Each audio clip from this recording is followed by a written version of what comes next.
అయితే బ్రహ్మోస్ మనకు తెలుసు, బ్రహ్మోస్ ఇండియా రష్యా కొలాబరేషన్తో అద్భుతమైన సూపర్సోనిక్ క్రూజ్ మిసైల్ తయారు చేసుకున్నాం. దానికంటే మోస్ట్ అడ్వాన్స్డ్ వర్షన్ ధ్వని.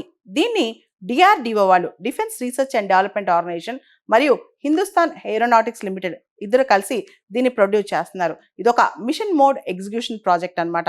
2029-30 కల్లా ఇది మన ఆర్మడ్ ఫోర్సెస్లో ఇండక్ట్ చేస్తారంట.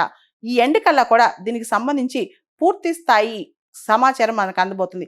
ఈ సంవత్సరం చివరాఖరికల్లా అంటే 2025 కల్లా కూడా ఈ ధ్వని యొక్క పూర్తి స్థాయి సమాచారం అనమాట. ఇది ఒక హైపర్సోనిక్ గ్లైడ్ వెహికల్ అని చెప్పొచ్చు. 6 to 7 మ్యాక్ ఉంటుందంటే దాదాపు 7400 km/h ఇది స్పీడ్తో ప్రయాణం చేస్తానమాట. దీన్ని ఇంటర్సెప్ట్ చేయడం చాలా కష్టం. ఏ రాడార్స్ దీన్ని పసగట్లేవంట. ఈవెన్ ఐరన్ డోమ్ కావచ్చు, ఇజ్రాయెల్ యొక్క ఐరన్ డోమ్, అమెరికా థర్డ్, వీటన్నిటినీ కూడా ఈ ధ్వని ఛేదించగలదని చెప్తున్నారనమాట. ఆల్రెడీ డిఆర్డిఓ వాళ్ళు హైపర్సోనిక్ టెక్నాలజీ డెమాన్స్ట్రేషన్ వెహికల్ని ఒక డెమాన్స్ట్రేట్ చేసి చూపించారు. దాన్ని ఇప్పుడు అడ్వాన్స్డ్ వర్షనే ఈ ధ్వని అనమాట, హైపర్సోనిక్ మిసైల్. ఈ ధ్వని హైపర్సోనిక్ మిసైల్ ప్రోటోటైప్ను హైదరాబాద్లోని ఎగ్జిబిషన్ విజ్ఞాన్ వైభవ్లో ఆల్రెడీ చూపించారంట. దీని ఫుల్ స్కేల్ మోడల్ కూడా అన్వీల్ చేశారంట. దీన్ని డిఆర్డిఓ పూర్తి స్థాయిలో డెవలప్ చేస్తుంది.